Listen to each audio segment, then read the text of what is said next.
My accident in the gym.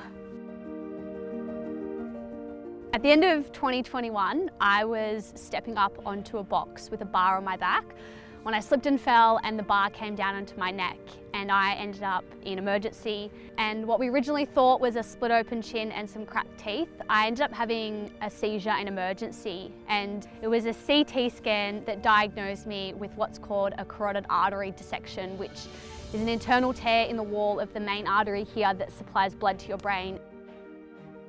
I had to have emergency surgery that day, and they were able to take a vein out of my thigh to patch the artery in my neck. The doctor that was on call that day, he had only seen this kind of injury once before when he was a trainee quite a few years ago. So when he performed the surgery on me, it was the first time that he had ever performed it. Before I went into surgery, my surgeon said to me, if we don't operate, you will likely have a stroke in the next few hours that's going to be fatal. So being in there and having this seriousness of what was about to happen kind of put on me it was pretty enormous, and we only had 20 minutes notice before they put me into surgery.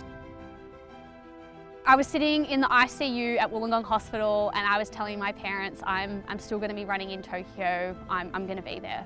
In my first week scan with my surgeon, I kind of said to him that my heart was still set on competing at Tokyo, and he said he was happy to let me try as long as I was going to stick within the very strict medical constraints that he was going to set me. Got the all clear just 6 weeks before I towed the line in Tokyo. I had to do what's called proof fitness for team selection, so even though I had qualified for the Olympics, I had to still compete before the end of the qualifying period. So I actually had 7 days of training, full training, before I had to run a 400 metre hurdles at the last race in Townsville for the qualifying period in Australia. That race was probably one of the most painful experiences of my life, but I was able to get around the track in a time that the selectors deemed was fast enough.